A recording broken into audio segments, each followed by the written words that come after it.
your mind isn't the safest place sometimes. You know, like the thoughts that you think, don't believe all the thoughts that you think. The mind that you have is sometimes not the safest territory. So to be able to pop out of that and, you know, in a way for me to do so very quickly is to say it out loud. Katie, let it out with Katie. Let it out with Katie Dalebout, enthusiast and curator of people and ideas you need to hear. Hello, everyone. Welcome to my podcast. My name is Katie Dalebout. I am your host, and thank you so much for listening. If it's your first time, welcome. Go explore the archives. There's a lot of good stuff in there. My podcast used to be called, until very recently, The Wellness Wonderland Radio. It is now called Let It Out Podcast with me. So if you're new, that's the confusing thing there. And if you're an old-time listener, you know the whole story. Hi, how are you? I hope you're having a great day, wherever you're listening, on your walk, in your car, folding laundry, whatever. I love listening to podcasts as well, especially on walks right now. I listen to so many podcasts, and it's just such a great medium. I love being able to whisper into people's ears, and that sounds creepy, but anyway, this week on the program, I have 3 guests for you. Not 1, not 2, 3 people on the podcast. So first up, I have the founders of SoulCamp, my friends Allie and Michelle. And if you don't know what SoulCamp is, you're about to get real familiar with it because we talk about it for a very long time in this episode. And SoulCamp is sweet, but this was not meant to be an ad for them. I just genuinely was really excited to hear about SoulCamp, what it was, how it came to be creatively, how Michelle and Allie came together, because it just sounds so darn fun. And I'm going to go next year to camp, and I'm really excited about sharing what SoulCamp is with you guys, just because I think it's, you know, a great idea and really talks about living in tribe and living in community. I'm not even going to say what SoulCamp is or how it came to be, because you're about to hear all about that, but it's a really fascinating conversation. And then Allie and Michelle are really cool as individuals, and unfortunately I didn't really get into them as individuals as much as I would have liked to. You'll hear a bit about that, but I think I'm going to have them back on the podcast because they both really have great stories when it comes to body confidence and just are cool people. And we do get into some of that, but I would love to talk to them again more. So if you're feeling that you want more of them, I'm sure they'll be back on the podcast. Don't worry. Then after that, you will hear from the sponsor of today's show, Mariam Popp. And she's more than a sponsor. This person, this girl, this woman, she is so cool. I met her for the first time, as you'll hear in this interview, but she really affected me. She really hit me hard with something that she shared. And of all the things she shared, she just seems like a kind, beautiful, wonderful person who I've really gotten to know since interviewing her. And honestly, I really loved this interview. I thought it really helped me out a lot. So definitely stick around for the last 10 minutes of the podcast where you'll get to meet Mariam Popp. She really pops right out of this podcast, and you'll love her. So, well, let me just highlight the thing that she said that's become like a mantra for me. One thing that she mentions is she was telling someone else, giving them the advice, and she said, you know, I've got to get myself all the way together. And that really hit me. Get yourself all the way together. So it's kind of like step it up. Get yourself all the way together.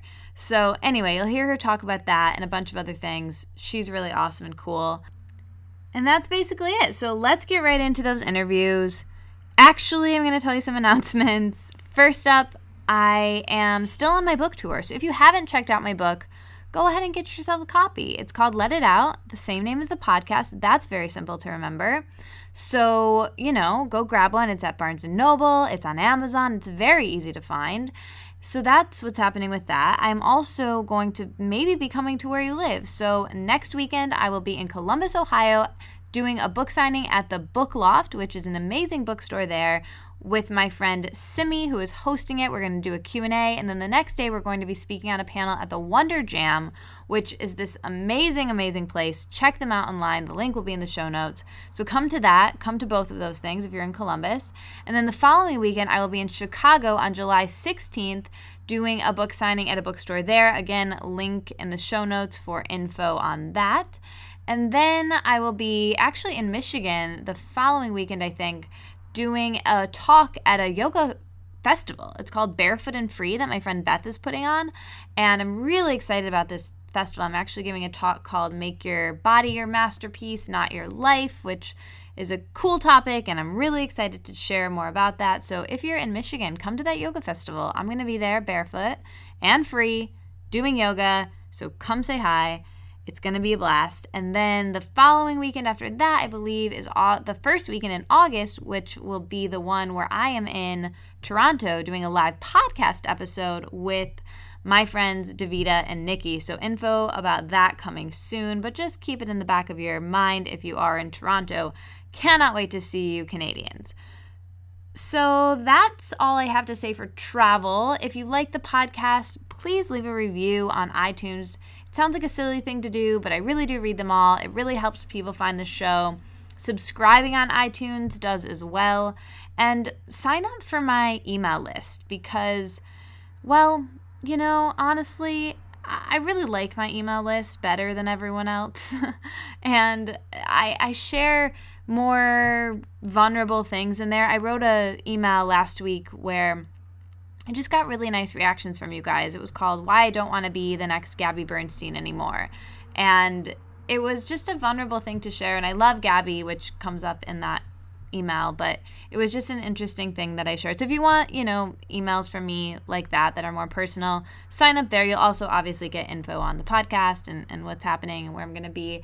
And then join the Facebook group. That's a great place to not only connect with me, but connect with each other, other people listening to the podcast. There's a lot of people in there now, so but it's still small enough that it feels intimate, if that makes sense. So I don't know. I really like that Facebook group a lot. I changed the name to the Let It Out Squad rather than the Wellness Wonderland Radio. So that's just a new thing. Oh, and I do want to mention, too, that, you know, even though I'm changing the name, some of these, like I said, were recorded a while ago. So in this podcast in particular, you will hear me mention the phrase Wellness Wonderland at the beginning, like, welcome to the Wellness Wonderland Radio. And you might be like, wait, I thought it was called something else. I'm confused. What am I listening to? But that's what's happening with that. And then at the end, I ask the final question about the Wellness Wonderland, and I'm still maybe going to do that here and there, and you might hear that. But, you know, that name I really do still genuinely like. It sounds fun and beautiful and whimsical and magical, and it served me for a long time. It was the name of my blog. It's a part of me. So if you hear that, don't be freaked out. It's still me. It's still the same show. It just will be kind of in and out, cycling in and out as I kind of, I don't want to say rebrand, that sounds so businessy, but as I kind of move towards a new cohesive name of just Let It Out with Katie Dalebout, and it sort of rhymed. So anyway, this has been a long, rambly introduction. I will be back at the end of the mini interview telling you not only who's coming up on the show next week, but also a little bit about the progression of the show, where I want to go with it, some of the guests coming up all summer. I've had some really, oh my God, you guys, like such amazing interviews that I've done that I can't wait to share with you. And I'm going to kind of tease some of those or tell you, I'll just tell you a bunch of the guests coming up, I guess, and just get you excited because I'm so excited. So stick around after Mariam's interview for that. And yeah, this, like I said, it's been long, this intro. That's what happened. I know some of you don't like that. And you know what? First of all, I'm sorry. Secondly, that is why Steve Jobs created the 15-second move forward button on your iPhone. So you can just fast forward through these intros if you don't like them. But I hope that you do, because I really like candidly talking to you. I obviously, in case any of you were wondering, do not prepare for these. So they're kind of rambly, but I think it's fun. Hopefully you enjoyed as well. Now let's get into the interview.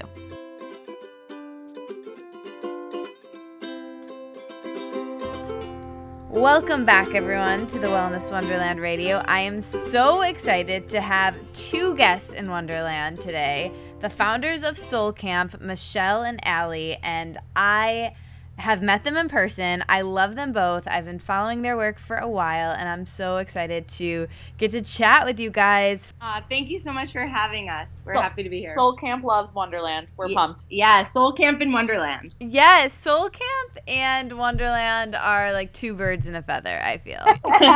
That's why this podcast needed to happen, because everyone needs to hear about SoulCamp. So let's just start there then. So tell us, one of you define what SoulCamp is, and then I want to get into the backstory, nitty-gritty of how you guys met and how you thought of the idea. I'm really interested in creativity, especially with really awesome ideas, and I think SoulCamp is one of those really awesome ideas. So let's just start there. Somebody define it, and then let's get into it. Okay, so this is Michelle. I will define it. So SoulCamp is a 4-day, 4-night, all-inclusive mind, body, spirit sleepaway camp for adults. So, over the course of 4 days, we bring in, 200 to 300 campers, all 21 plus, along with 30 to 40 incredible instructors from the mind, body, spirit world. So yoga, meditation, chakra balancing, energy work, cardio, intensati,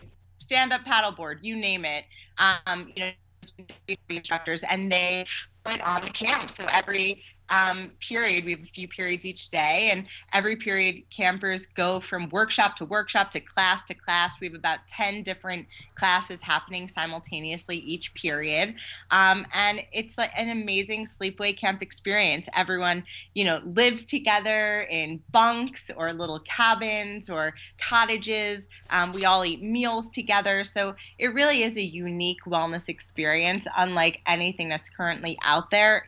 We really wanted to create something that was not like sitting in a lecture hall, and it was more, okay, you take yoga with your favorite yoga instructor, and then the next period you guys are sitting next to each other as campers together, taking Tibetan bowl healing. So we really just wanted to create this universe, or this wonderland where people could enter and really just feel like they've entered a whole another realm altogether for 4 days, and having an experience where everyone's living together and eating together and taking classes together. It really keeps that momentum alive throughout. So we have camps right now in the East Coast and the West Coast. In 2017, we're going to be expanding to Chicago. Cool. Midwest. Represent. Maybe. Yeah, Midwest 2017. That's my neighbor. Well, you will be there. I'll be there. Yeah. Yeah. So in a nutshell, that is SoulCamp. Oh my gosh. That sounds like my dream. That is amazing. That is so cool. So before we get into, how you guys thought of the idea and how you came together, because I really want to know about that, because that really fascinates me, I just want to pick up on something that you mentioned, which is that community aspect of living together, doing eating meals together, doing all the activities together, and really being part of this community. And I think that's something I've been thinking about personally a lot lately. And I think the internet is awesome for connecting people in this really great way, where, that's how I know you guys, and that's how I know most of the people I have on the podcast. And a lot of my friends I've made really great, awesome friends online. I'm sure you guys, because of what you do, have had similar experiences where I've made great friends, and then I do get the chance to meet them in person, and we become IRL friends as well. But I think there's something to the fact of being able to have people around you consistently where you're doing things together, and it's not even if you're communicating consistently with your internet friends. I think it's important to have IRL friends who can bring you soup when you're sick and snuggle you and be around you. And I think that element is the thing that's missing with the internet. And so I just feel like SoulCamp really fills that need, where people get that community interaction. Because I know the best times in my life, I was thinking about this today actually during a meditation. Actually, I was thinking in high school, not that everything was perfect then, but I had this really strong group of friends, and I was around them all the time. And it wasn't who am I hanging out with tonight? It was I'm going to call Ellen and Maria and see what we're doing, right? Or, in college, it was the same thing. I was always around my roommates, and it was just, I always knew I was with the same people all the time. And then when I studied abroad, it was the same. The reason I loved it so much was because I was doing the same things all the time with the same group of people. And I just feel like I've talked for way too long with this, but I just wanted to reiterate that, like, I just love the community aspect of that. And was that, is that something that you really found with it? Is that kind of what inspired you with the idea, or just talk on that, I guess? Yeah, 100%. And I love that you picked up on that. So for us, I can say for myself, I know it's the same for Michelle, is that beginning on this spiritual path alone was really scary. Michelle didn't have that same experience of being alone, but I was so grateful when I came upon a community in person to be able to bounce ideas off of and be around and I could find my, as Gabby says, spiritual running buddies. Mm-hmm. And, even today, right, Michelle and I are lucky enough to live in New York where we can, grab lunch with our friends and see them in real life. But there's something different about being in nature for 4 days in a shared experience, in that connection. It's so rich. And that's what's missing in our fast-paced world. So that's something Michelle and I really thought about when we created this experience of the depth and the connection to self and to community and others in the world, right, that comes when we give ourselves space and time to experience things together. Mm-hmm. And I really, we found how people crave that so much. It's something we just really need it. Yeah. And I was just going to add on to that, just to echo what you said, Kitty, a huge part of, what we are bringing forward with SoulCamp and, one of our major tenets and what we stand for and stand by is the feeling of being part of. Yeah. Just that feeling of you are included. One of our best friends and SoulCamp instructors, Natalie Berthold, always says the importance, relating back to when we were all in tribes. Mm-hmm. And, it was to be part of community meant your survival. It didn't even just mean your emotional survival. It meant your survival, period. So that's ingrained in us as humans, that need to be part of community and to feel not left out and to feel included. And, that's a major force behind what we want to create with SoulCamp. Because, I've gone to the Wanderlusts and all of these different things, and I love it. Same with going to Kripalu, going to Omega, going to, these different retreats and things. But there's something about going to an experience and you're all living together and you're being guided through the experience outside of the classes that you're taking also.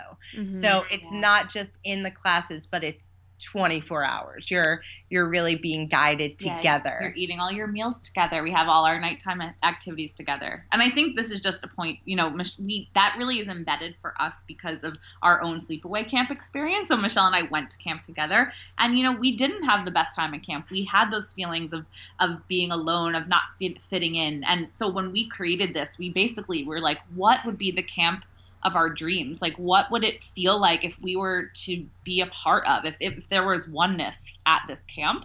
And it's embedded in everything that we do. Yeah. And that's, between the instructors and the campers. Yeah. So, just what Ali said, one of the major things that we talk about and teach is, all about the oneness, that there is no hierarchy, there is no levels, that none of that is really real.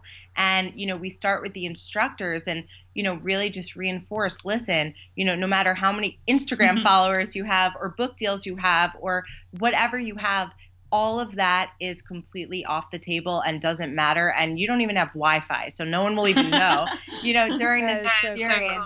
And secondly, you don't even know who these campers are. I love the example. We had, a camper our first year, Rachel, who is the #1 kettlebell instructor in all of Pennsylvania.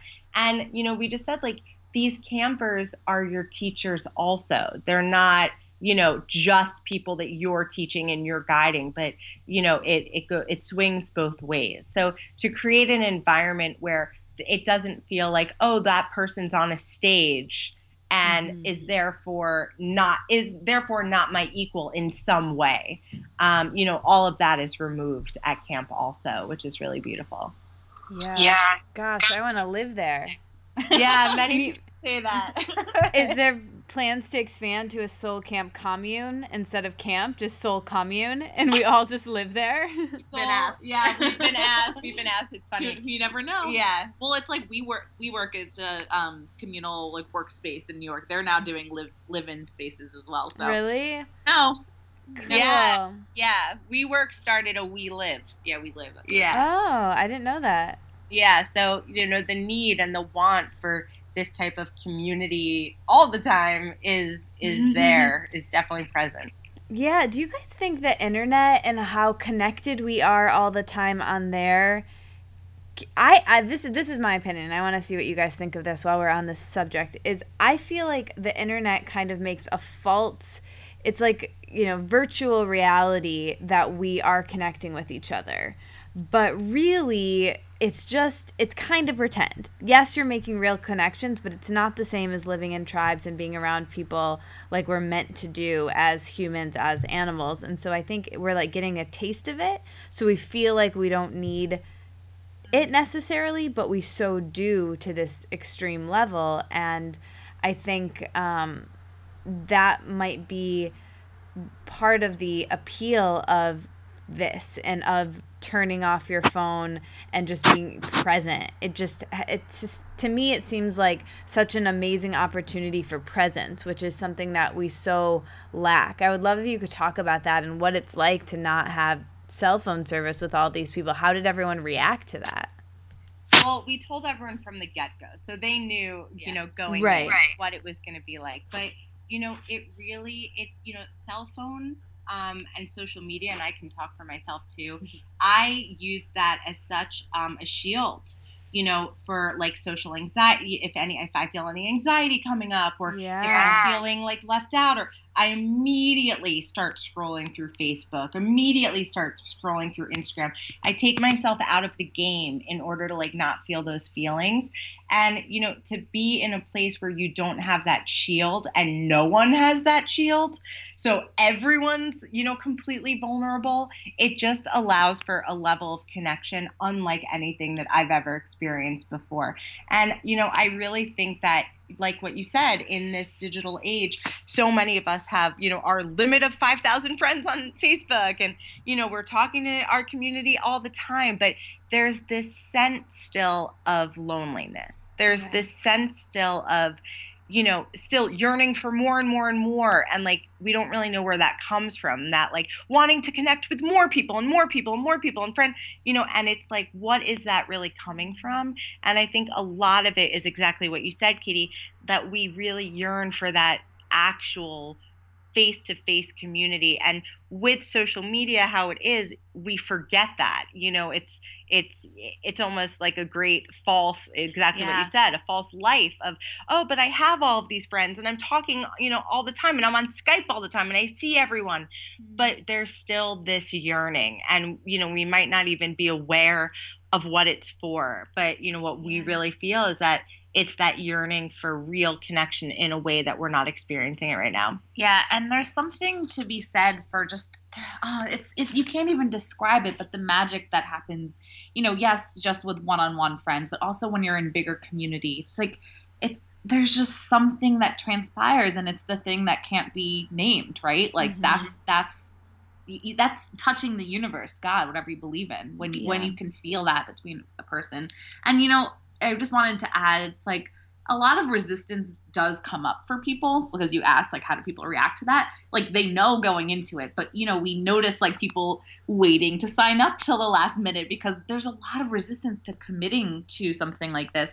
And that's because you come out on the other end, like, changed, And, but once people are there, like, Michelle and I always talk about this example, and this is just, we have dance parties at night. This DJ Tasha Blank, she's amazing. And the first year, we don't have any alcohol at camp either. And we remember, like, it was the craziest dance party like I've ever been to. It was so much fun. It was a full moon. It was amazing. And everyone's dancing. They're like, I can't believe I'm sober. And it's like the same thing. Like, I can't believe I'm here enjoying this so much without a phone, without alcohol, like without the things that numb us. And that's why they're able to feel all of it. Yeah. It's just amazing. And without also, a big part of it too is like without being like, this is what I do and this is what right. yeah. So we take that completely off the table. We have absolutely no workshops or classes about career or building your business or, any of that. That's completely that's such valuable, wonderful teachings, but just not SoulCamp. Right. SoulCamp's really just all about going inward, play, fun, creativity, exploration, community. Yeah. And so to be in a place where literally no one is talking about this is what I do and this is my next book launch. Like all of our instructors are very clear that it's a strict no pitch zone. So there's no join my newsletter or, here's my next product. Like, all of that is completely off the table. All about service. It's all about service. And we're very, very, we have very long conversations with all of our instructors beforehand just to make sure that everyone's on the same page with regards to why everyone's there. It's all about fun, which is like so what we need, Because I think we all take ourselves so seriously. I had a coach recently say to me, not recently, this was like 2 years ago, but it's really stuck with me. And I don't know if I've talked about this on the podcast before, but I was really like struggling kind of with the things we're talking about right now, community, in-person community, just being so wrapped up in like building my business and my blog and my podcast. And she was like, who would you be if I just took away the Wellness Wonderland right now and it was gone and you were just Katie? And I remember just being like, oh shit.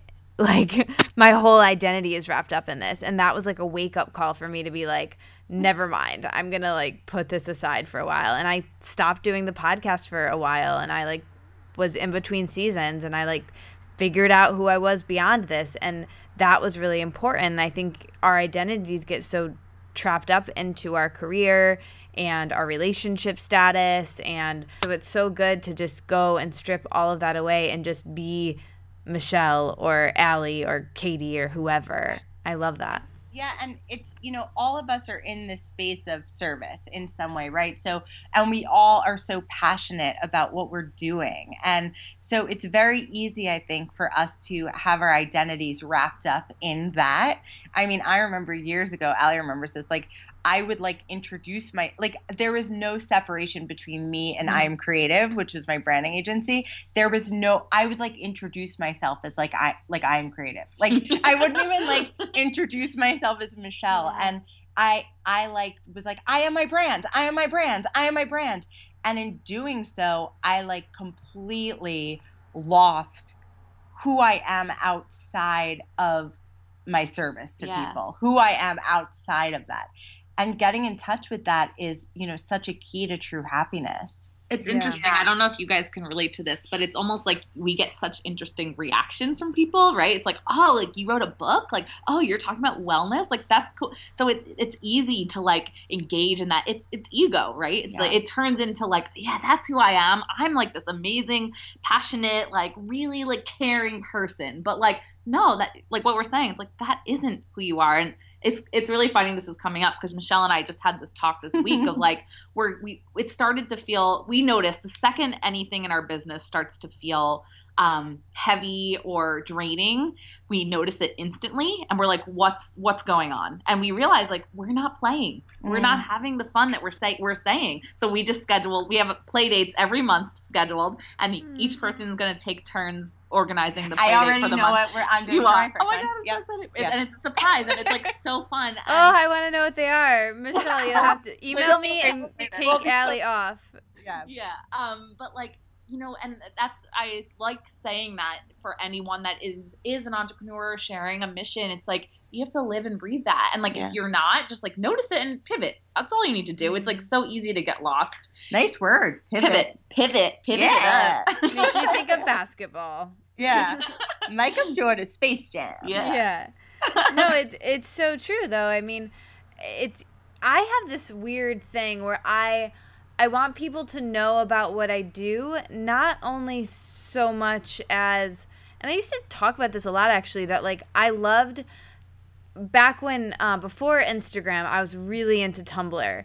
I mean, I still love Tumblr, but in college it was like my jam. And I remember like I would say to people, I can tell everything I need to know about someone from looking at their Tumblr. And now it's really Instagram, you know, like I would say that like out loud. And I get where like I was coming from, and it is kind of true. You can get a pretty good idea of like what people are into and kind of what their aesthetic is and what their personal, we all are a personal brand now, you know, with social media. And so it is true. Like you can get a good idea, but it's very curated. It's, you know, people's highlight reel. It's not necessarily real, you know, it's not true necessarily.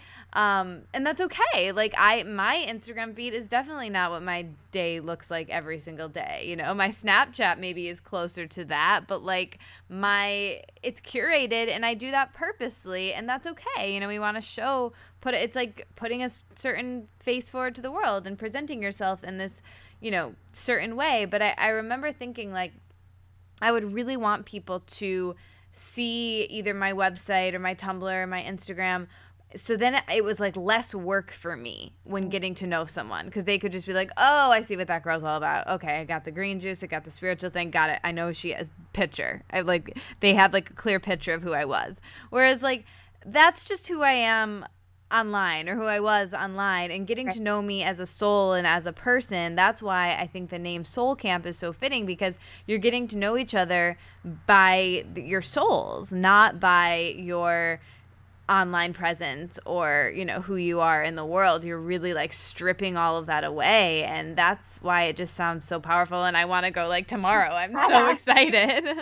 Yeah, and like it's something just to add on to that of like you're seeing the moments in between, right? You're seeing the moments where, you know, you're frustrated that someone said something to you. You're seeing the moments of being scared that you have to sleep in a cabin with 12 people and like, oh my God, there's someone snoring in the bunk. Like, what do I do? You know, you're seeing that you're not the only one that goes through it. And, you know, for me, like that brings me just back to myself. When you remember that you're not the only one, totally, you know, not knowing who they are, like in that feeling moment, like a fraud, who's bawling like, like, oh my God, who am I? I don't even know. You know, like it's like we all have those moments, and because you're right, like Instagram's great, but we have to know that that's the curated view of everyone that we're looking at, and it's not reality. But we forget. It's so easy to forget that. At SoulCamp, you see the real, not the real. Oh, yeah. Michelle's so Put good. that in the branding. Somebody write that down. Thanks. Yeah. Oh, Michelle Raps. that's so good. Yeah, it's funny just having this conversation. I'm like feeling so many feelings right now. I don't usually get like this when I'm like hosting the podcast, but I just really, first of all, I'm just like really happy that this exists, and I'm really happy that you guys made this, and I really want to go and just be involved forever. And then also like I'm thinking about my own personal camp experiences, and I'm suddenly so nostalgic for them. Like in 5th grade, we did like a 5th grade camp like with my school, and I remember being so excited for it and having so much fun while I was there. And then we got to do it in 7th grade and 8th grade, and it was the same thing. And like just this really great, there's something about all having your meals together and all sleeping together and waking up in the same spot, and there's just something magical about that. Whenever I even go and visit friends, I almost get like a little hit of that like emotion of sleepoverness, and it's really just a beautiful, beautiful thing. And we're meant to live in communities. We were meant to be around people, and we live so isolated now. And I think the internet kind of allows us to live isolated with being okay, because we falsely feel connected, like we were talking about. So I'm just really psyched about this, and now that I know more about it, it's really cool. Oh, thanks for sharing. Yeah. Beautiful. Yeah.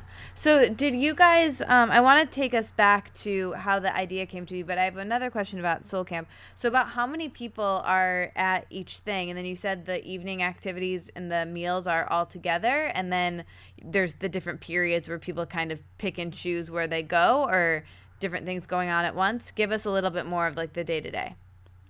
So, so at SoulCamp East, which is happening at Echo Lake in Warrensburg, New York, we're expecting 300 campers, and then about 30 instructors on top of that. And then our West Coast camp is a bit smaller. We're expecting, between 150 and 200 campers, and again, about 30 instructors. And yeah, Soul Camp, we always say, is to choose your own adventure type of an experience. Everything is optional. So while we have so many things going on all the time and so many incredible options, they're just that, they're options. And we've had people just spend the entire 4 days sitting in a canoe in the lake, and not going to anything, and that's perfectly perfect, and exactly what they needed. And so like everyone, basically, just very quickly, I'll just walk you through. So, the first night, everyone comes, gets settled in their bunks. We have an incredible fear burning experience from a professional fear burner from San Francisco. Around the bonfire. And then the next day, you can't forget s'mores and guitar time. Oh my God, what was I thinking? Yeah. And then after everyone like burns their fears and has this incredible experience, we have people coming out playing James Taylor and, like the Eagles and all of these songs. And we have s'mores, gluten-free and vegan and regular, normal Hershey's. We have like 2 separate tables, one for the vegan and gluten-free. Wait, when you talk about the meals, mention cooking camp? Oh, yeah. I was going to ask, don't you worry. I love them. We'll get to that.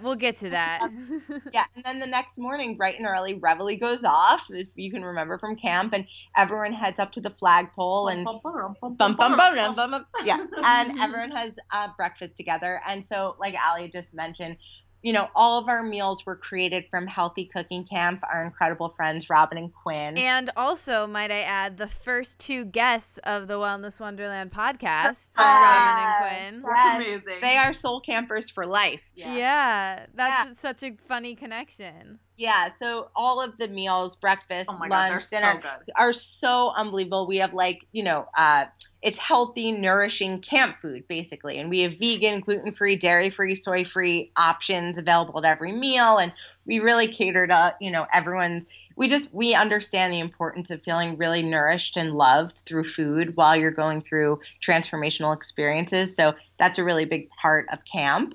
So everyone always raves about the food. And then immediately after breakfast, first period starts. So, like I said, there's, 3 periods in the morning, and every period is an hour long, and there is always a yoga class happening down at the waterfront. There's always a meditation class, and a breath work class happening in the tree houses. There's always a cardio class going on. We always have a dance class happening in the dance hall. There's always 2 speakers, speaking in our Soulversation series, which is like, mini TED Talks, basically.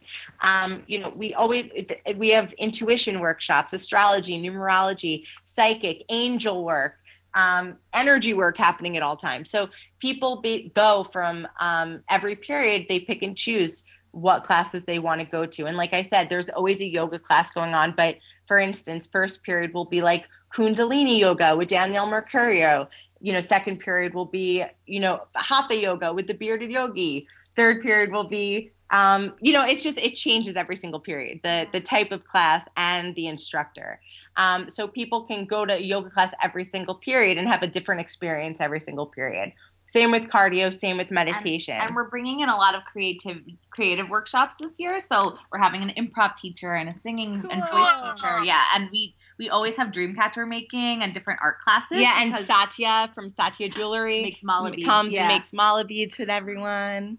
Yeah. So it's first period, second period, third period. Then everyone has lunch together, and then fourth period and fifth period, and then everyone goes back to their bunks and showers, gets ready for dinner. Then we have dinner, and then after dinner, we have an evening activity. So the evening activity, I don't want to go into, we're leaving some surprises, but they're really fun things, evening activities at night. And, we have a few things going on. So like while, one night we'll have like a sing-off and a dance party, simultaneously to that, we have stargazing going on. So people can really pick and choose if they want more of a rah, rah, rah type evening activity versus more meditative and contemplative. Yeah. So, and everything changes every single day. No day is the same. No minute is no the same. minute is the same. We have different, we have different classes, teachers, activities, evening activities happening every single day. So it really is, it really is a different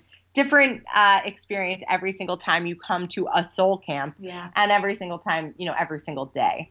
So yeah, that's what the days are basically like. Very full days. And again, just to reiterate, everything is optional. So, if people want to sleep in, or, people want to go to sleep early, obviously that's totally perfect also.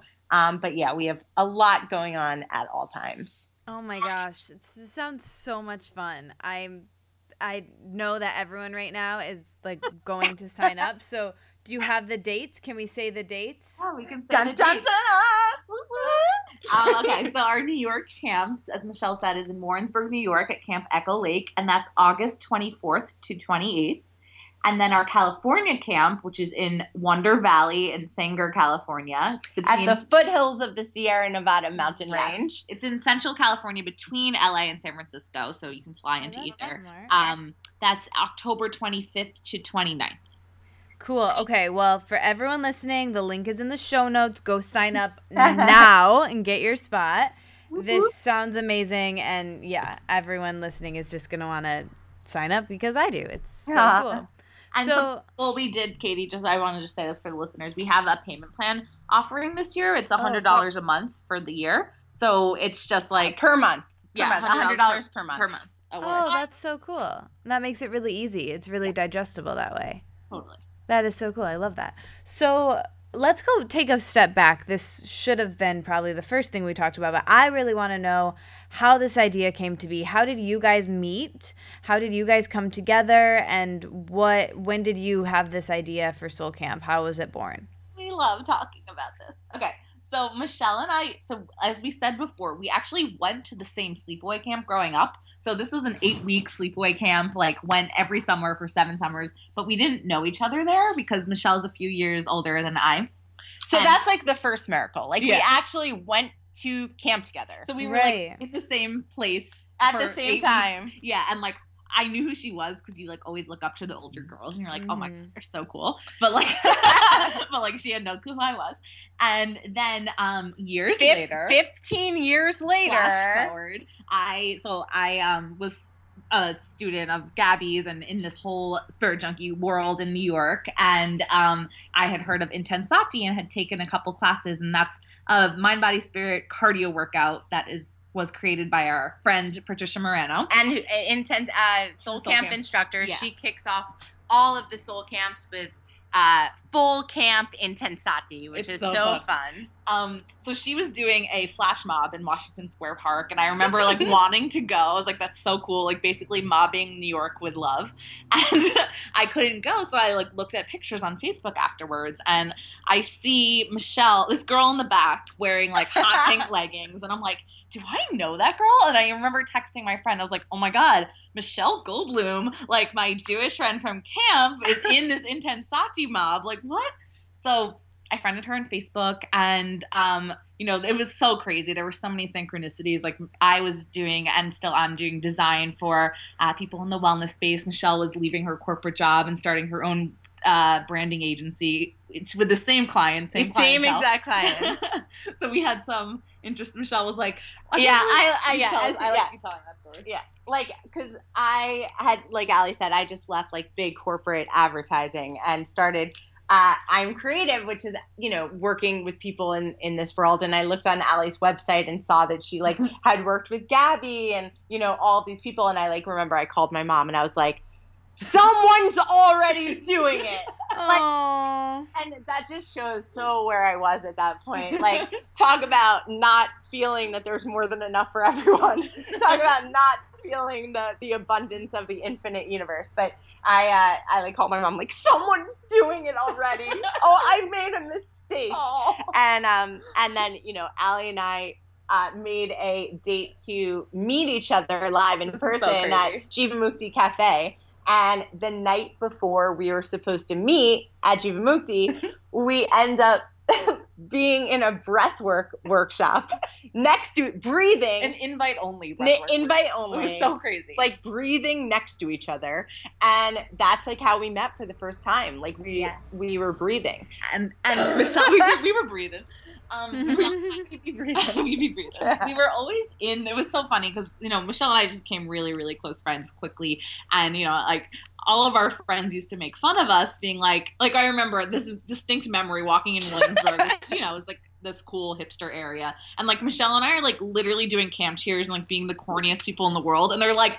They like look back at us like rolling their eyes like what are these girls because they didn't understand like the camp world that we came from as kids, like you're always cheering, you're always making up songs, you're always like, just making up rhymes and, that's like that's the world that we grew up in. So it was very normal for both Allie and I to like make poems about everything and clap for the waiters, all that. Like, yeah. And like, it's funny because Michelle and I aren't really like that with our other camp friends, but there's something, I think just we believe that we really were brought together for this creation. So like we just had that energy from the get-go. And then, just because you go on retreats and stuff, Michelle and I were going on a bunch of retreats, and we were away on our friend Natalie's family constellation retreat, and the director of our camp sent out this like alumni newsletter thing, and he got an autoresponder from both of us being like, we're healing our ancestors, like in Cape Cod. Yeah, and so he was like, what is this that you guys do? And he was like, hey, I've been thinking, in the off season when the kids aren't here, maybe we could bring like a yoga retreat. Would you guys be interested? Thinking like a 30-person yoga retreat. And mind you, like we don't like talk to the owner of our camp a lot. Ever. This was just like, he like popped out of nowhere being like, hey, like, what about this? And Michelle and I were like, we just got flooded with all of this inspiration and the energy. Just we were so excited. So we excited. Oh my God, like all of our friends, all of our clients, all of our colleagues are these incredible teachers. What if we bring them to camp and they're the teachers? Yeah, like we like imagine the world. We're like, what if we do this? Yeah. And what if we do this? And because Allie and I went to camp for 9 years, like we knew how to make a camp. Yeah. Because like we knew exactly what the schedule needed to be. Like we knew what camp was like. So it was almost just like so switching out soccer, tennis, basketball for like Kundalini, Course in Miracles. Like it was just like switching it out and making our dream camp. Yeah. So we got so excited and we were like, it's so funny. Like, things are so like digital. Like like we met on Facebook and then, but then we were like in separate area. We weren't together when we were taking this call with our the camp owner. And after we got off the phone with the camp owner, we were like so excited. We were like emailing back and forth, and I sent her an email like being like, oh my God, hashtag camp 2.0, hashtag adult camp, hashtag camp soul, hashtag SoulCamp, and Allie wrote back, oh my God, SoulCamp. That's it. That's literally how it came to me. And it was in the first day that we had the conversation, and it just we're going to frame the email conversation. Yeah, that's going in our first office. Yeah. But, Michelle and I, it was so amazing to witness this. And I loved that this came together in this way because I so believe it. Like everything that we had done up until this point was serving us for this creation. So like I was a visual designer. Like I went to school for architecture, then like last minute switched to graphic design. Like if I hadn't done that, like I wouldn't be able to create this logo from the start. Michelle had this branding experience. Michelle knows everybody. It's like, you want to get Huffington Post as a sponsor? Great. Michelle can do it. And it was just like all of our friends were these teachers. It was like, wow, like everything's given to us. Yeah. And I'll forget Michelle's rap Shalom when he said, oh, right. Well, you tell this. My mom had married an Orthodox Hasidic rabbi named Shalom. Sorry, it's not funny. It's true. Sorry, we get really excited and laughing. And Shalom had said, like, he's like this, like, very like profound, man who didn't speak that much, but like when he spoke, it was like, oh my God.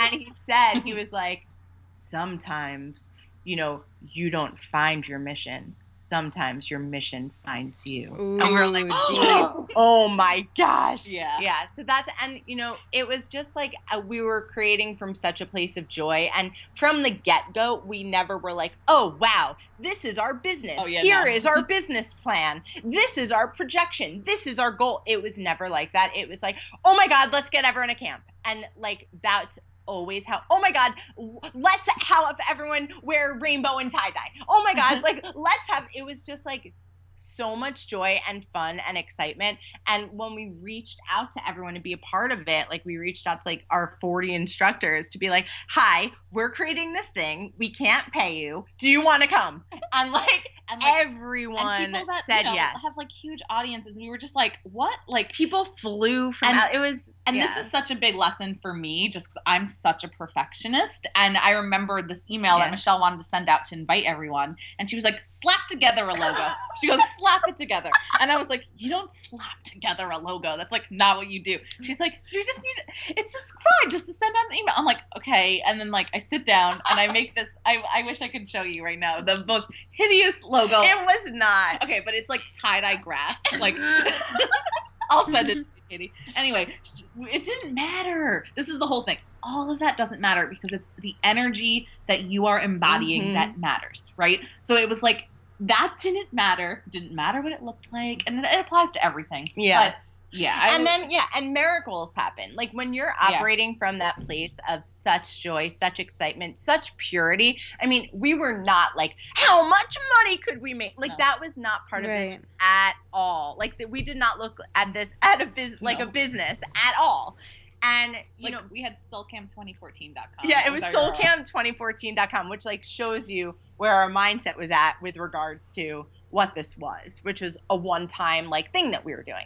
Yeah. But we were so excited and so happy that like anytime we reached out to anyone, it was such a yes. Like Ali said, we reached out to the Huffington Post. Huffington Post became our media sponsor and sent out solo emails about SoulCamp to it was like insane. We reached out through, and this is crazy. We like, Ali and I had sat together and we were like, what companies have the word soul in it? And then we thought of like Soul Pancake, which is, Yeah.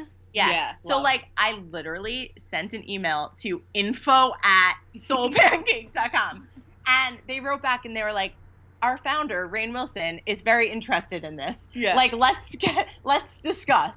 And they became another sponsor of ours. And it was just like what Ali said. It's like when you're creating and the energy that is moving through you is really true and really from a place of like joy and excitement and love and oneness and all of those things. Such juicy stuff comes from that. And wait, one other thing, and then we can like ask any other questions. This is so good. But I would have heard someone talk about this years ago and been like, how do I get to that place? And like would have been just like, oh my God, that sounds so awesome, but like I'm not there, and like felt down on myself. The thing is that like I just want to say to that person, if you're feeling that, like just keep doing the things that scare you, keep following your intuition, keep taking one step at a time, because everything really does lead you to this, not that we're at a place, because we're not, right? But like the place where you're able to open up to your bigger mission. Yeah. And that it's given to you. You don't have to go after it. Yeah. One of my favorite quotes, it says something to the effect of like, every single moment, every single thing that has happened, every single moment has led to right now. And right now is right on time. And it's like you are listening to this podcast, listening to us, like whatever you've done over the last however many years have gotten you to this second, right? And it's like just remembering and trusting that everything that you're continuing to do is leading you exactly where you're meant to go. And yeah. Dude, I'm probably that person that is thinking that. So it's so magical. I love how magical that story was. Thank you for sharing all of that. And I think one thing too that I just want to mention with why it was so natural and why it was so clear that this was right for you is because things were lining up. The universe had your back and it was moving forward with ease. I think when there's struggle, it means it's probably not the right thing. It's probably not the right fit. Not that, you don't have to keep moving forward and keep going, but I think you guys had this non-attachment to the outcome, and that's why you're successful. Totally. Is that non-attachment. If you had been clenching with, it has to be everything, like I need SoulCamp to work so I can pay my rent, or, you know, I need this to work because this is all I've got. Like, you guys were very happy in your lives before you started it. You had your branding business and your design business, and you were doing the work for years before internally, and you met at a freaking breath class, you know? So I think it like really goes to show, just keep doing the work, keep, you know, and that's, I'm trying to do that in my own life, you know? I don't know what I'm going to do or where I'm going to go. I'm just putting one foot in front of the next, trying my best every day. And some days that, you know, doesn't seem like very much, but, you know, some days it seems like a lot. But either way, I'm trying my best for what I can do that day. And I think that will, this is such a beautiful power of example of like where you can go if you just keep going, and then the stars will align, or, you know, your old friend from sleepaway camp will find you at a breath class, and things will happen, and you'll, you know, come up with a great brand. So it's really cool to hear it. I really love hearing magical stories like this, and I'm sure that the listeners will too. Yeah, and I just want to say, you know, because there was definitely such ease, but that doesn't mean that everything was, you know, like perfect, right? Like, but Allie and I really adopted the mantra from the get-go from one of our favorite teachers, Patricia Moreno, which is, you know, life is happening for you, not to you. So anytime we would have like campers that like weren't able to come, or sponsors that dropped off, like, we're not saying that stuff didn't happen, because it definitely did, but, you know, we really believed that every single thing that was happening for us. And we we didn't just say it, but we really believed it. Yeah. And like, it's so helpful having, you know, being in partnership, because one of us at one time will be in fear and the other one will be like totally like connected. And like, so it's so good. It's like, if like we weren't hitting the numbers that we wanted, we're like, one of us would be like, no, like everyone that's supposed to be there will be there, and that's it. We have no control over that, right? We're doing everything we can. And like, we got to bounce back and forth between that, which is really helpful. So, you know, I mean, before this, I was doing design and was a coach, and I still am coaching, but it was more difficult. So I always found it really essential to be in different mastermind groups or different communities to be able to just like say those fears that come up, because they definitely come up, and be like, and just like say, hey, this is what's going on. And someone's like, yeah, that's totally normal. And just like know that it's all going to be okay. Yeah. I love that.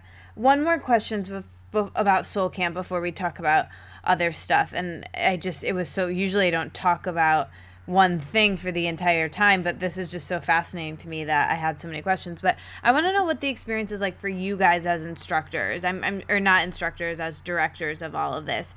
I'm sure it's a different experience, obviously, than being a camper, because you're holding space for all of these. But how does it feel for you guys being able to bring this together? It has to feel pretty good, magical, and like pat yourself on the back. Yeah. You know, Allie and I say that like we are so lucky that we have the honor of guiding the energy of SoulCamp forward.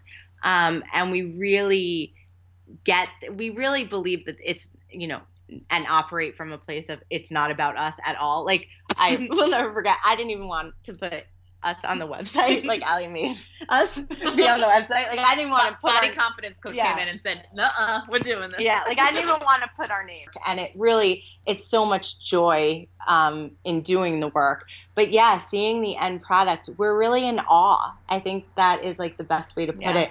Like walking around and just seeing everything come together, and seeing the transformations take place, and seeing the bonding and the new best friends that are formed.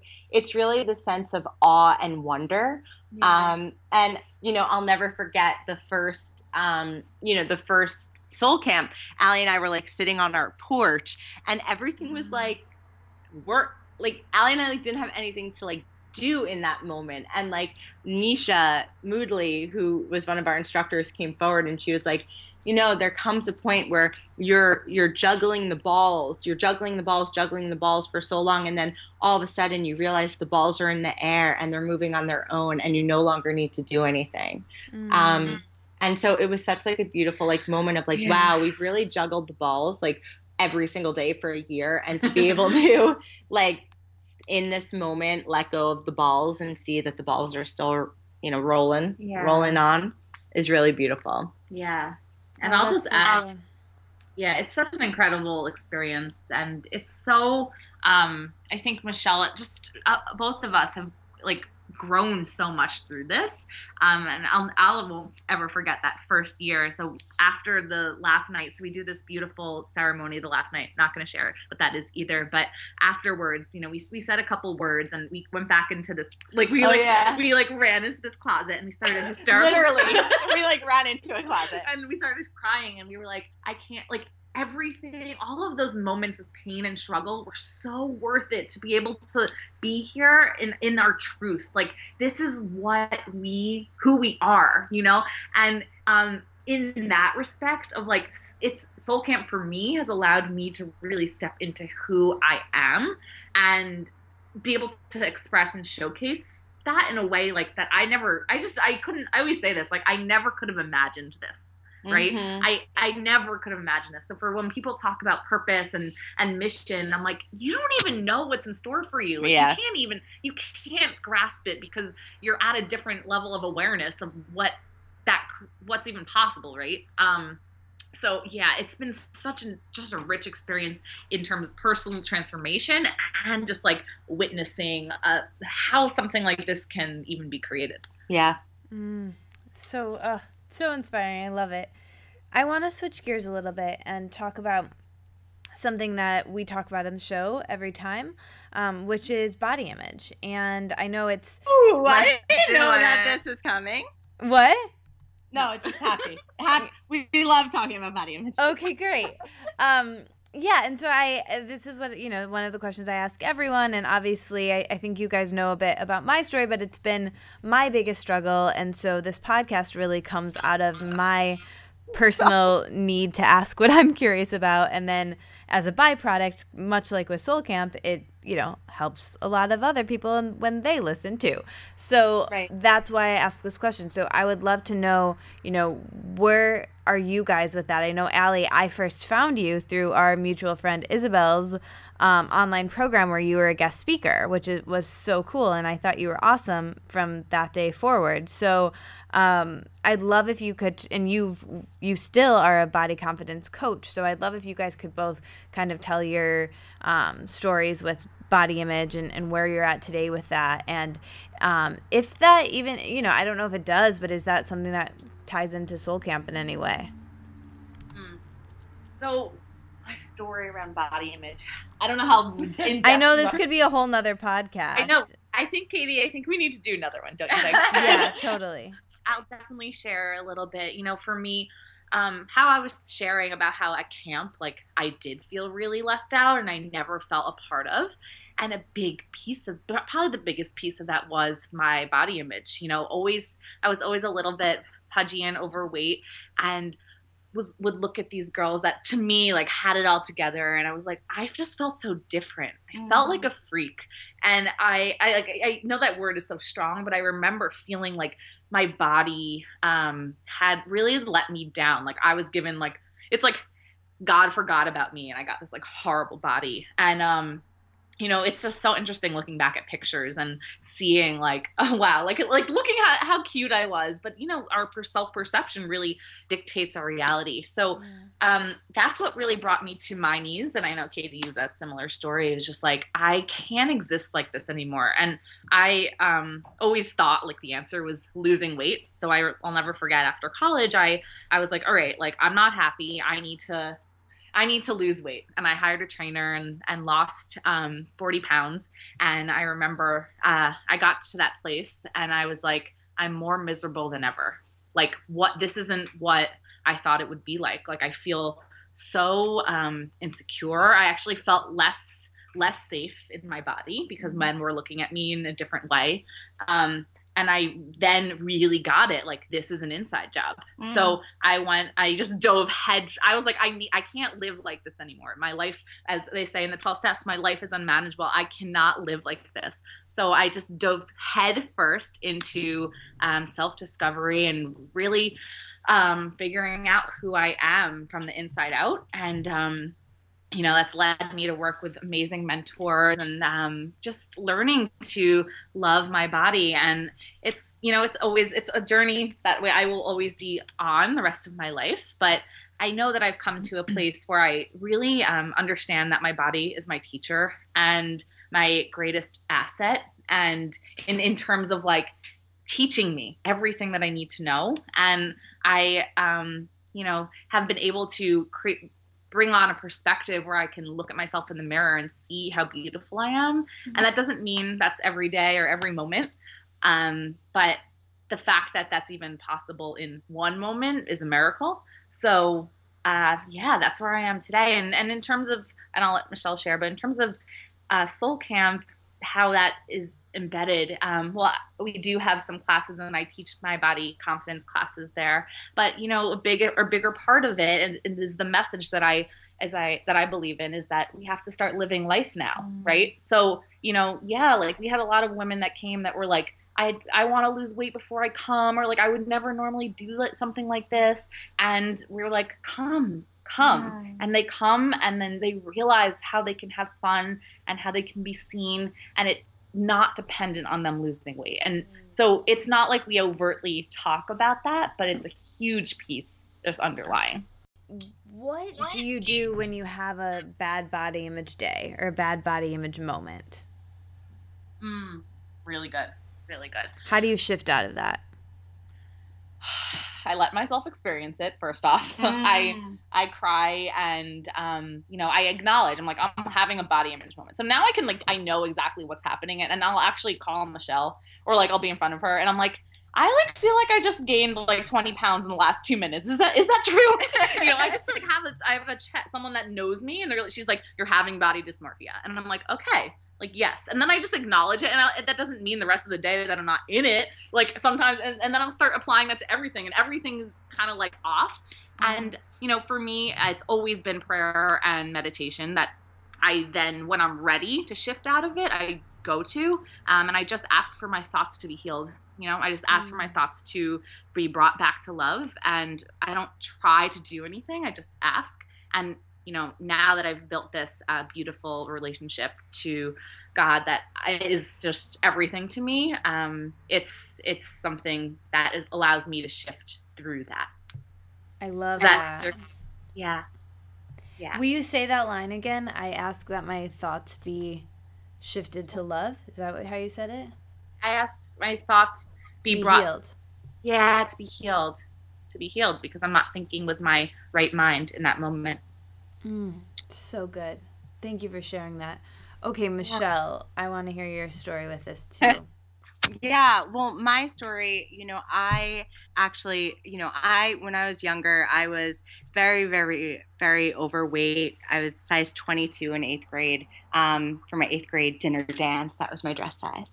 And, starting at 15, I delved very quickly and deeply into the world of eating disorders. So I've, struggled with eating disorder, everything that you could think of for years and years and years, and hit a real bottom that ended me up in the hospital in college. And then ever since that, it's really been a journey through 12-step recovery for eating disorder stuff.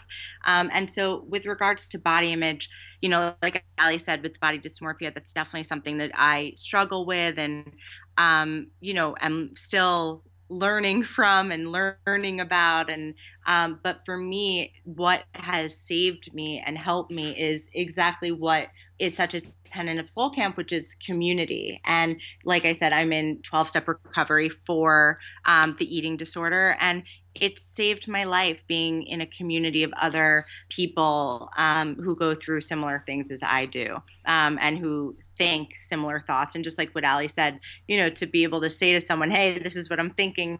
Am I crazy? And to have 30 people in a room being like, oh yeah, I think that too. You're like, yes, of course, has just been so helpful and such a game changer. And for me, when it comes to body image, much like Ali, when the thoughts come in, one of my favorite teachers, Thich Nhat Hanh, says, and I love saying this quote all the time, he always says, when you have thoughts that are not nice, or you have thoughts that are fearful, when they come into your mind, instead of being like, no thought, get away, or, trying to affirm that it's not true, or trying to positive think your way out, instead say, oh, come here, little thought. You're so scared. Come here. I love you so much. Come here, little thought. And so really easing into that gentleness, and to, when I think these thoughts, to be able to kind of pop out from being the thought to being the observer of the thought, and then handling the thought with so much love, and not trying to rid myself of the thought, or change it into something positive, but hold it and love it until it dissipates. But like Ali said, speaking about it, I mean, anytime I feel anything related to eating stuff, or I immediately voice it, to Ali, to my boyfriend, to a room in 12 step. Like, it's very important to get that out of me really quickly so it doesn't fester and grow. And, there's some quote, and I'm definitely not saying the quote right, but your mind isn't the safest place sometimes. Like, the thoughts that you think, don't believe all the thoughts that you think. The mind that you have is sometimes not the safest territory. So to be able to pop out of that, and, in a way for me to do so very quickly, is to say it out loud. I love that. That is so... Both of those are so helpful. Thank you guys so much for talking about that. And you're right. I think that you guys should come back, and we'll make this like a yearly thing, I'm thinking, just like SoulCamp is.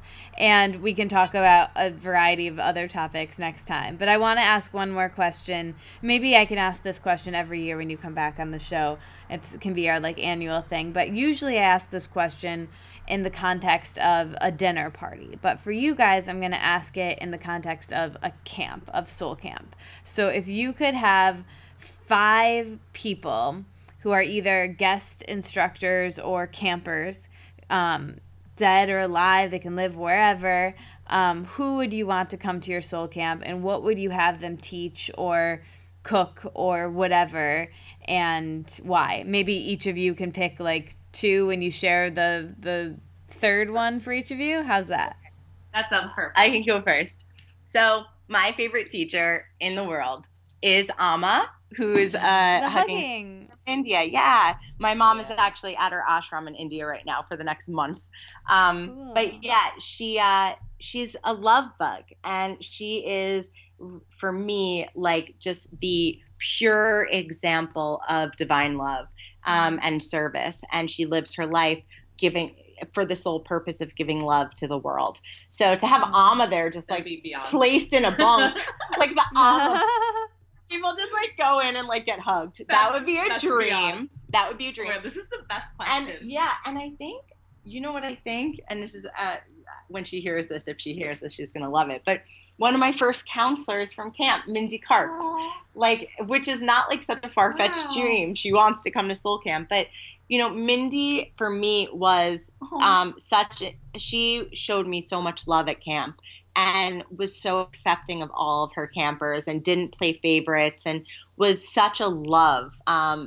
She put us to bed every night through meditation, and like taught us Joni Mitchell. And, at 9 years old, it was just such a game changer.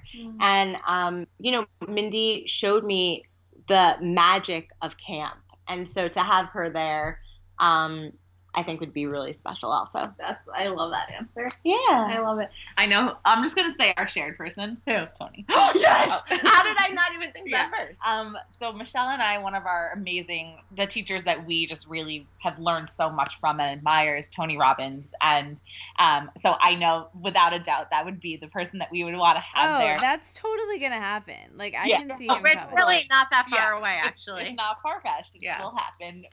And that will be a dream when it does. Ask him to come to Chicago, and I'll be there.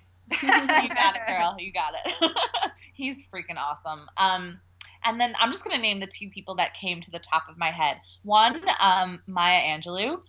I think just so much wisdom. And I just feel like there's so many, I just love her poetry and just everything that she teaches. She feels like pure love to me.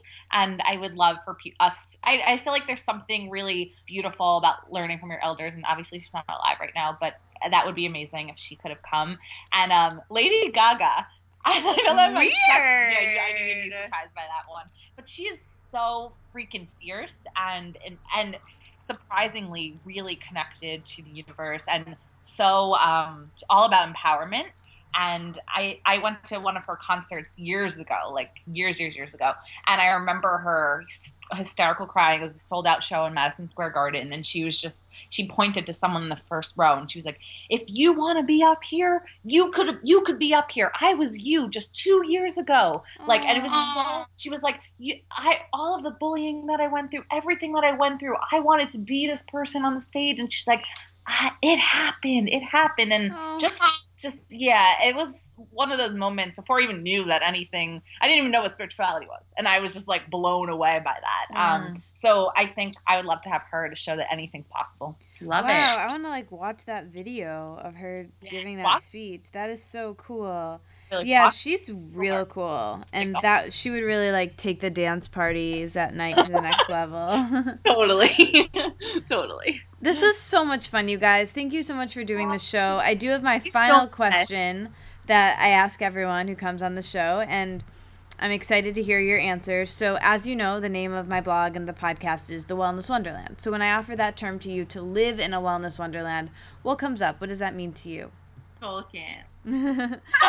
That's what I figured. That's 2 words. Done. That's what comes up.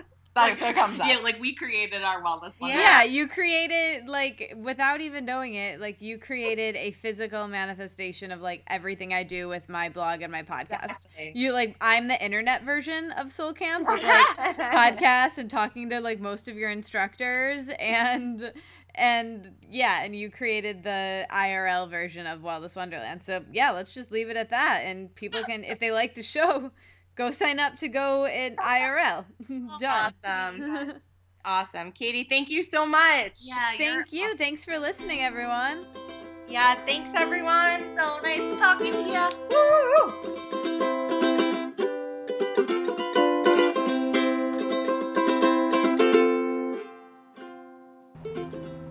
So everyone, now I have the amazing Mariam Popp. She is way cool. We just started chatting before I actually started recording, and I am so excited to get to know you more, Mariam. So tell me more about you and how you got to doing the work that you're doing with women and empowering them. You're all about girl power. So am I.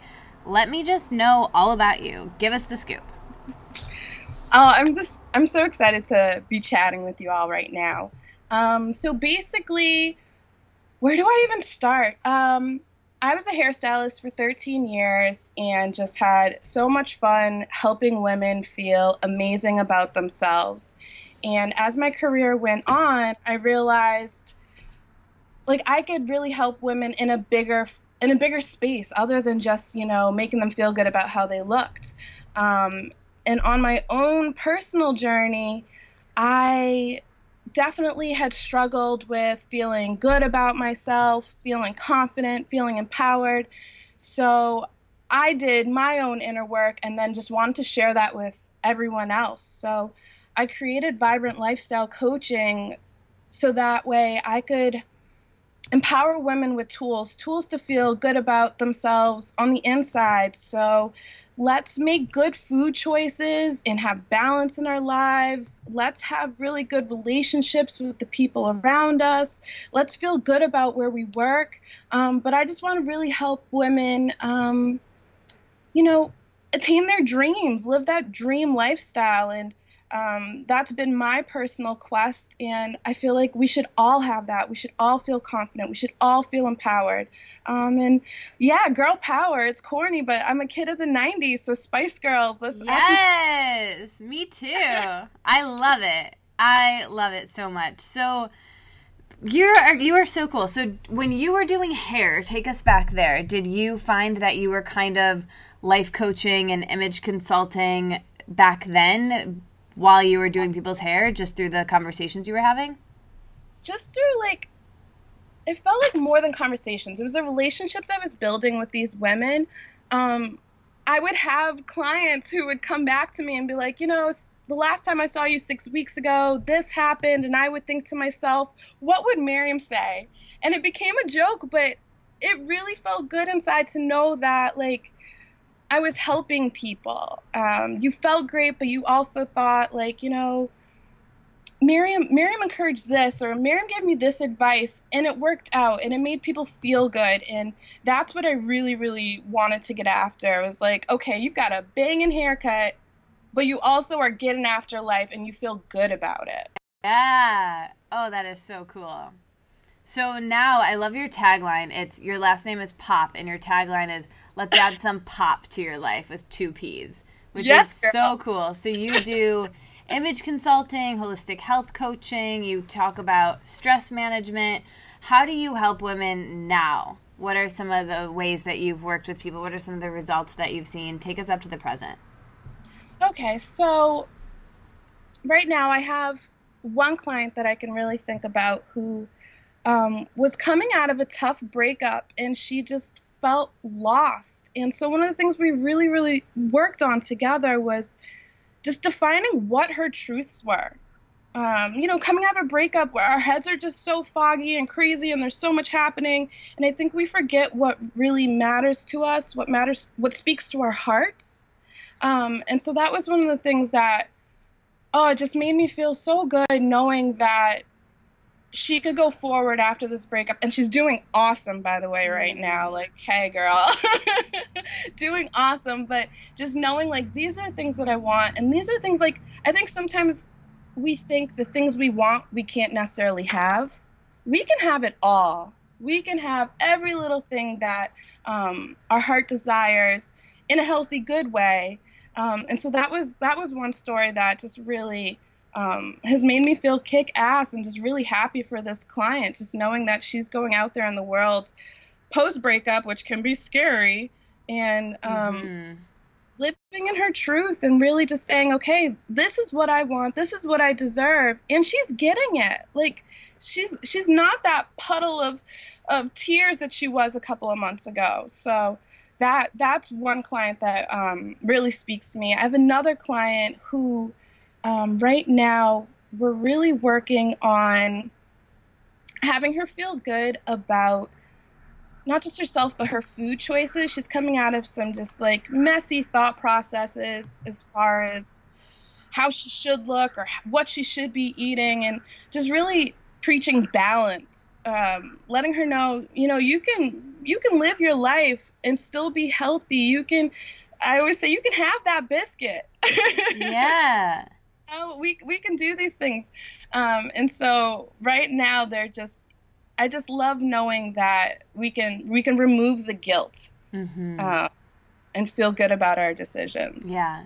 Guilt will hold us back more than anything else, and it's worse for us than the biscuit or anything you could possibly eat. So enjoy that time with your girlfriends. Yes. It's okay. That's what's gonna bring you through your tough times. Yeah, and it's going to fill you up. We couldn't agree more. That's fantastic. So how did you get into this new way of thinking and this really exciting way of thinking and being in the world that you now help other clients with? How were you always just this wise and enlightened? No. So I definitely, you know, as a teenager, I just wasn't brought up with the right tools as far as confidence and self-talk and just processing and dealing with the things around me. And so going into my 20s, I partied a lot like everyone else, stayed up late, ate whatever, was just kind of all over the place, living, partying. And then I hit, I always laugh at this. It was like a day before my 29th birthday, and I just kind of woke up one day and was like, oh, girl, we got to get this all the way together. I had worked with a life coach in my mid-20s who really helped me get what I say, like, my mental together. I started to learn those better coping skills, stress management. But what was really missing for me was just how to treat my body well, how to eat well, how to exercise, and to take all these different components, the stress management, the eating well, the exercise, and creating balance in that place. So I kind of went on a mini quest that ended up, I competed in 3 fitness competitions. So I'm talking not balance, not a lot of balance. It got a little messy. It got a lot of messy. And then coming out of all of that, I ended up in school for holistic health and wellness. And that's kind of where I found the balance. You said the wisdom, but that's how I kind of created my whole picture. I kind of took all my ups and downs, added in a whole lot of knowledge, and then that's where I got to this place where I feel empowered and I want to share that. Wow, that's so inspiring. I love that. And I love what you said, all the way together. I got to get this all the way together. I love that so much.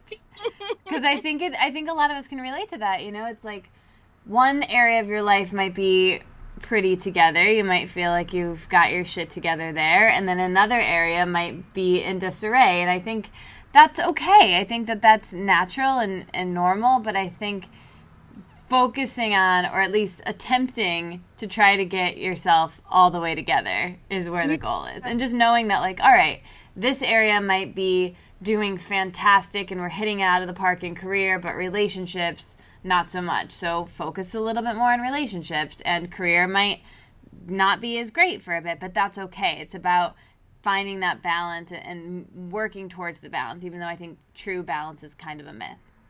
Yeah, I like to think of like a seesaw. You know, you some areas will get a ton of love and attention, another area might fall off a little bit, but I feel like we all have that center, that grounding. Mm-hmm. So as long as we work on that grounding, work on feeling centered in the midst of all of this, it's okay. Yeah. I feel like this is what I tell clients a lot of the time. It's okay. And we need to be okay with being okay. I think a lot of times when we're just kind of chilling and life is coasting along, we think, oh, I need to be working on something. There needs to be something happening. No. Yeah. Yeah, totally. Oh my gosh. I think you are so cool and we are so on the same page and you're very, very wise. So tell people where they can find you. Where can they get more Mariam Popp in their life? That's right. Where can we add some more pop to our lives? Yes. So you can find me on Facebook and Twitter, both under Vibrant LC for Vibrant Lifestyle Coaching. My Instagram is ITS Mariam Popp. And that's where I'm at on the web. And love it. Come on by. Cool. So, new final question that I'm asking on the show, and you're actually the first person I'm ever asking this to. Woohoo! So, the name of the podcast is Let It Out with Katie Dalebout. So, when I ask you that, what are you wanting to let out that maybe you've been holding inside, or you have just been excited recently to let out? What's been on your mind that you want to let out right now? Go for it. Oh, girl. Ooh, that's loaded. What do I want to let out? Personally, I've been having to remind myself that I'm a badass. Yeah, you are. Let that out to the universe. Like, girl, I'm a badass. Let's do this. And that's really been on my heart the last couple of weeks. Cool. I love that. That is so cool. And everyone should remind themselves of that listening. Yeah. So thank you so much for being here. Thank you, everyone, for listening. And let's be friends. I'll talk to you soon on the internet. Awesome. All right, you guys, there you have it. 2 amazing interviews. Check out Mariam. Check out SoulCamp. And I love you. You guys are awesome. I just want to say that this summer coming up at the podcast, you can expect some really long conversations. So I'm talking over an hour and a half. I'm talking over 2 hours. I'm talking close to 2.5 hours, because those are the podcasts that I like, to be honest with you. I like listening to the Pete Holmes Show, where it's 2, sometimes pushing 3 hours long, and I can get a lot of walks out of it and a lot of long drives out of it. And I really get to know people. I think people don't really get comfortable on the podcast until about a half an hour to an hour in. So that's what you're going to hear this summer, is really long conversations. I'm going to have comedians like Beth Stelling on the podcast. She's an amazing comedian. Just look her up and then you'll get to know her on the podcast. I also had an interview with Alexi Wasser, who's so cool. She has the blog I Am Boy Crazy, and again, you'll get to hear about her. Next week on the podcast, I have Galia Barkol, who is a filmmaker and an actress who I'm so excited about. Josh Radnor. Yeah, Josh Radnor. Oh my gosh. He made my favorite movies and he stars in them. And he was in Happy Thank You More Please, obviously, because he made that movie. And then what I was trying to say was How I Met Your Mother. He is the guy trying to meet the mother. So anyway, if you guys follow me on Snapchat, you've seen me gush over these people that I've had on the podcast lately because I've been doing these interviews. And I'm just really psyched about them. So get excited. They will all be airing sometime soon. So just make sure you're subscribed and on my email list and in the Facebook group, and share this podcast with a friend, because I really want it to get better and grow, and I want to step up my game. I want to get my life all the way together, you know? Get it all the way together. All right, I really have to go, but I love you guys. Bye.